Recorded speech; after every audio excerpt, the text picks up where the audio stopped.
Hi, Assalamualaikum everyone. Have a good day. We are from Group 4. Would like to present about the climate change.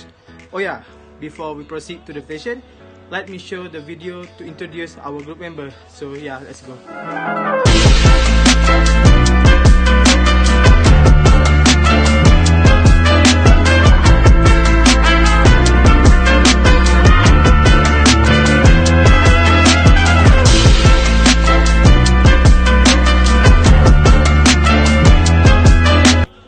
So that is our simple video to introduce towards our group member. So let's proceed to the content of the presentation. Okay, now I would like to summarize the article first. In this article, representatives from 195 countries met in Paris in December 2015 to sign international agreement to combat climate change, which means that to take care all about the climate change. But then this agreement didn't work as they planned, as they agree, just because the voluntary country gave interest to do so, while the rest shown their disinterest towards this deal. Not only that, the voluntary country also, some of them show their disinterest toward this agreement, just because their nation and population didn't interest to make climate change due to they are tired to political resistance, short-term economic crisis, and simply social fatigue. In addition, philosophy professor Stephen Gardiner in this article has mentioned that the challenge of the climate change present the world with the several fundamental ethical dilemmas. But in this article, they are also mentioned that current generation must forgo benefits today in order to protect against possible further costs in the future, which means that they need to make and give more focus on the climate change policy. Plus, for those individuals who want and serious in making law and regulation to reduce carbon emission, they can give their help to protect environmental health, but they will face the real economic and social costs. This is because whenever the law and policy will be amended, it will reduce all the factory activity, lodging activity, and construction of building. It will affect our economy, which means that it's because of reduce all the activity, they will face the challenges in order to make climate change. As for example, when we reduce the building construction activity, we will have high employment rates as we do have not enough place to make it as the work session. Okay, I think that's all the summarize of the article. Okay, now let's move to the concept of the climate change. What is climate change actually? To understand the climate change, we first need to understand the difference between weather and climates. Weather refers to the actual atmospheric condition that's being experienced now. It will also include change that focus over the next few days, for example, in temperature and rainfall. Climates refer to the kind of the weather what's typically expected in a region. This includes describing the range of conditions that are possible. Climate change is the long-term shift in average weather condition of a region, such as typical temperature, rainfall, and windiness. Climate change means that the range of conditions expected in many regions will change over the coming decades. This means that there will be also change in extreme condition, like the climate change varies naturally from year to year and decades to decades. This is caused by the natural process by linking the atmospheres, oceans, and land, as well as variation of heat output from the sun. In addition to change in climates that are caused by the natural climate's variability, climate change can be caused by the human activity. The kind of climate change we are experiencing now is being caused primarily by this human factor. So I think that's all from me, summarizing the article and also give the overview and the concept of the climate change. So now let's move to the next presenter, Miss Nabilah. Assalamualaikum, I am Nabilah. I will proceed with the first question, which is on the one hand, what harms are the potentially produced by failing to take action to control climate change, and on the other hand, what harms are potentially produced by acting to lower carbon emission. Okay, when we fail to control climate change, it will lead to an intergenerational problem. The consequence of action by current generation will have huge impacts on future generation yet to born, because the failure to mitigate and adapt is considered the most impactful risk for the coming decade ahead of water crisis and large-scale involuntary migration, and it also can lead to persistent cycle of poverty for developing countries since their nation mostly depend on carbon emission activities. Next, harms is more allergies and other health risks. Warmer temperature cause worse air quality, which can result in more allergy and asthma attacks. In addition, after floods or storm, damp buildings may foster mold growth, which has been linked to allergies and other lung disease. Prolonged exposure to heat also can cause cardiovascular, respiratory and kidney disease, diabetes, and increase the chance for stroke. Next, what harms are potentially produced by acting to lower carbon emission?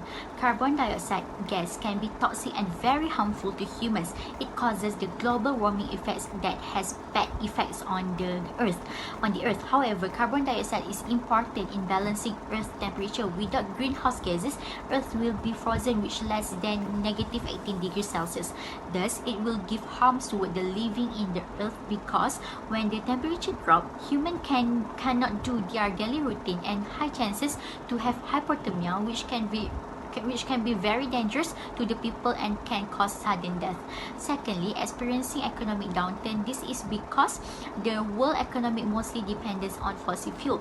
Many countries are highly dependent on oil and petroleum products for the growth and sustenance of their economies. From Saudi Arabia to Venezuela, Iran and Nigeria, oil is one of the biggest commodities being exported.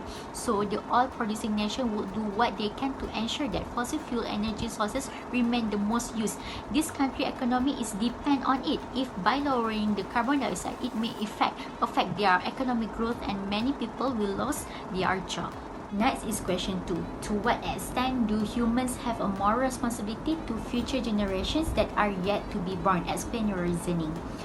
It is called intergenerational ethics, also called obligation to future generation, which the aim is for environmental sustainability. The present generation can affect the cultural, technological, and political context within which the future preferences and values are formed. The present generation can also influence the population size of future generations. Population size is an important issue not only in terms of its effect on the environment, but also as a moral issue in its own right, given that life is usually deemed to be inherently good. The topic of population size raises question about how to balance the value of more lives against the average quality of those lives. Furthermore, the present generation also influence the identity of the person that compose future generation.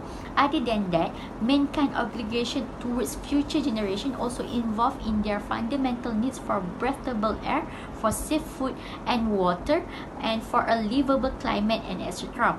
To the huge extent, it in the responsibility on the current generation to take care of environment to safeguard the future generation.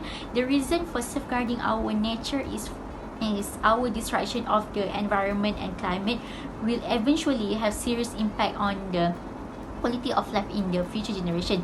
This also impact on limited source of energy, and they may suffer with many environmental plus physical issues. The generation may not be that healthy in their current scenario. Thus, it is their right to have all those things, and it is basic mankind morals to do to future generation as we preserve today with controlling the climate change, as to ensure the future generation have better living. Okay, for the question 3, the question is, arguably, actions to cut carbon emissions and curb global warming right now have real cause for certain segments of the global population, while the benefits of such actions are most abstract. How should we balance the tangible cause in the present and abstract consequences in the future when addressing climate change? So the consequences happen when we cut the carbon emissions. Firstly is economic crisis. Economic crisis happen when a country need to cut off global warming actions, which are deforestations, loggings, and also the factories cut the fossil fuels release to reduce the carbon dioxide release to the air. So this gonna give economic crisis for developing countries such as Malaysia to do so, because when we stop constructions, we stop logging, and we stop everything, it's gonna affect our economic, because there are so many people making profit from that activities. So it also can increase the unemployment rate, because when we stop everything to preserve our environment, it's gonna affect the unemployment rate, and it's gonna be very high, and also it's gonna lead to decrease the standard of living in the globals. Second is disinterest. People become disinterested when it came to environment issue, because they feels like there's nothing for them to take care of, because this is the environment, so they can the forest or the leaves or the trees can live on their own, and they don't have to care about it. So this interest in this or the lack of awareness of the global warming. And then next is inequality. How this inequality is the consequences of carbon emissions. When we cut or when we stop any activities or that can lead to global warming, it is same as like we cut the activities of forestation, of agriculture, of the factories, and there are so many people working there, and there are poor peoples, and also this become inequality between poor and rich people, where rich people already have their office, already have their their business, their very concrete business, rather than these people that have one day profit or what in the factories, in the forestation, or in the agriculture activities. So when we cut the carbon emission and we cut global warming, we have to face the consequences. So how do we balance when we want to preserve our greens? Firstly, we need to promote solar system rather than gas. When we use more solar system, then we can. When we use solar system, we also preserve some energy rather than using electricity and also using gas. When we don't use energy, we don't use electricity, the gas or carbon dioxide is not going to be released in the air. So when we don't release too much carbon dioxide, the carbon dioxide is not going to be released too much, and our temperature is not going to increase, and it's not going to implement heat, and lastly to the global warming. And then next is provide job opportunity in scope of talents. Many people has talents. They are born with talents, so we can provide them job opportunity and scope of talents. When people show their talent, more people will going to be attracted, like music, arts, and anything else. So when we provide this job opportunity in a scope of talents, we can decrease the rate of unemployment, because people doesn't need to have any certificate to. They doesn't have to need any certificate to ace on it. When we provide job opportunity in the scope of talent, the people also can become happy, and it could lead to decreased unemployment rate. And next is create awareness. Awareness can be created via online platform, as nowadays people use media social, because we are in the era of modernizations, so we use a lot of social media. So awareness can be spread using social media such as Instagram or TikTok or Facebook or any interesting social media. The country or the government need to give awareness to the nations or to the population of the countries, that they need to know why we need to preserve our greens, why we need to preserve our environment. So what is for the future generation use if we preserve the greens. And then lastly is provide financial aid to the needy. Provide financial aid is one of financial aid that we can give to the needy, or provide them solar system in their houses rather than using gas, or rather than using coal or what that can increase the carbon dioxide usage. So with that, it's settled down. it will settle down the issue or the consequences of inequality issued about the poor and the rich peoples. I think that's it for the question 3. Okay, for the question 4, the question is, if you were in a position to recommend environmental policy changes or actions, what would you advocate and why? So my first point in this question is, I would like to stop burning or point burning, which is I will make the high fine amount 5,000 ringgit, but I think this is a very small amount for rich people, so ate up by minimum 3 months jail. So maybe they don't want to live in jail, so they have to be careful to not do it in the open burning. And then the next is having specific times to burning fossil fuels, which I think when we make schedules for factories, when the times for them to make the burning fossil fuels means that they need to follow their schedules when they have a time to release their the fire or the release of burning fossil fuels, of petroleums, of coals and things else. And then increase recycle bins to any area, or actually in the village. People actually do open burning in the village. It's rarely happen in the city. It's happen in the countryside, and we need to increase recycle bins. So they had no reason, they had no excuses to throw it or to burn at their houses, at the back of their houses, basically. So when we increase the recycle bins amount, then they can throw and separate between the classes, between the plastic and also between the paper itself.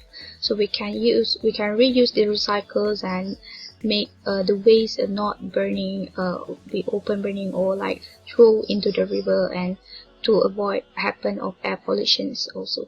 And then reuse paper instead of using plastic bag. This is actually we need to implement it on the restaurants or the stores or the malls itself, when we need to reuse the paper bag instead of giving them plastic bags, because people, when they had a plastic bag, they're just gonna throw anywhere and then in the river or in the side of the roads, and it also can prevent from agriculture risk of the water populations. And lastly, prohibit extra exhaust used on transport, which also give any fines or compound to them, to those that make extra exhaust for their cars or motorcycles, that can increase the carbon dioxide emissions and also increase the climate changes towards the environment. So I think that's it for question 4. My Fitri BINTI Aziz, and I will discuss discussion question number 5. The question is, do prosperous countries have a greater responsibility to take action and bear more of the cost of controlling climate change than developing countries? Explain your reasoning. Okay, in my opinion, it is yes, because developed nations must take responsibility for their history emissions and contribute the funds and transfer of technologies to developing countries needed to help avoid dangerous climate change. If developed countries do not make significant and absolute reductions in their emissions, there will be a progressively smaller carbon space available to accommodate the development needs of developing countries. There is a difference between the emissions of developing countries, which are survival emissions, and those of developed countries, which are in the nature of lifestyle emissions. They do not belong to the same category and cannot be treated on a par. Okay, developed countries are instead trying to shift the burden on the shoulder of developing countries. This they have been doing by keeping attention focused on current emissions while ignoring the sources of the stock of emission in the atmosphere. A sustainable and effective climate change regime cannot be built on the basis of such inequity. One often hears the agreement that although reaching equity is admirable, considering the global emergency posed by climate change, the equity concept must be set aside in the interest of humanity as a whole. This is blatantly false and self-serving statement. It represents a sense of right to a comfortable life. Okay, for example, developing countries like India will be unable to combat climate change and shelter for their people unless anything changes. In reality, since they can afford alternative, developing countries can only intensify global warming as their economy expands. The influence of these developing countries cannot be ignored by wealthy countries. Okay. Next, for the discussion, question number 6. The question is, considering that the negative impact of climate change will likely fall disproportionately on the poor, yet developing countries must often increase consumption and emission to achieve greater economic growth. Do you think developing nations should be exempt from action to control climate change? Why or why not? Okay, first of all, my answer is no, because climate change is one of the greatest challenges facing humanity today. Uh, um, Climate change affects every country and can have devastating effects on communities and individuals. Being poor, they lack the resources available to the rich to address negative impact. Since it ignores this basic problem of fairness, the traditional model underestimates the nature of the relevant tragedy. Canada is one of the countries that dedicated to assisting the world's poorest and disadvantaged people who are being impacted by climate change.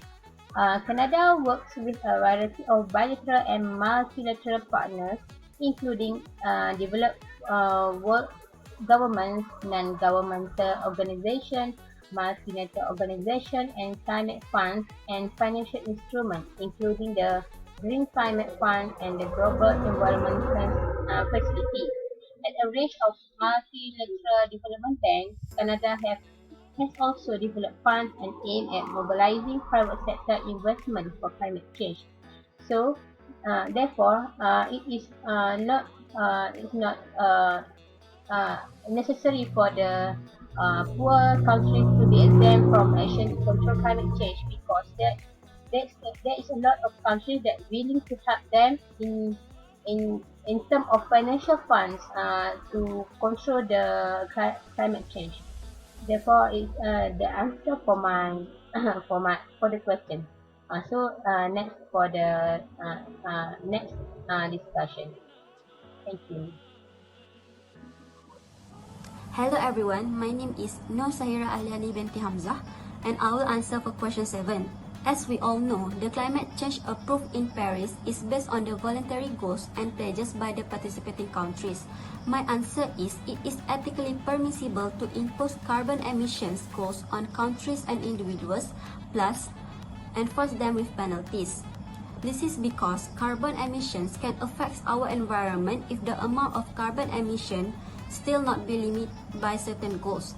As for the example, the amount of carbon emission trapped in our atmosphere can cause the global warming that could lead to climate change that can bring the rising of sea level, the extreme weather event, animals will lose their habitats, and many others more. So it is ethically permissible to impose the carbon emission to countries and individuals as been set by the legal framework. The global framework has been set by limiting the global warming to well below 2 degrees Celsius and pursuing its efforts to continue to limit to only 1.5 degrees Celsius. In the UN reports also stated that the amount of emissions should only reach the maximum level of 44 gigatons of carbon dioxide by the year of 2020, further to 40 gigatons by the year of 2025, and falling to 22 gigatons by the year of 2050. At the same time, enforcing penalties are fine when it comes to discipline certain countries and individuals that are failed to obey the legal framework that has been set by the government. They also will take this matter seriously when there are penalties imposed to them if they are failed to follow it. For the conclusion, this international agreement to address the climate change is a significant deal since it can preserve our environment by setting the legal framework that must be obeyed and followed by everyone. This is also can be taken as an ethical responsibility to leave an inhabitable world for future generations. The consequences for this action also should be considered, especially for the developing nations. This is because certain nations can be overconsume this in order to be parallel with the demands of economic growth and prosperity of their country. So that is all from me. Thank you everyone.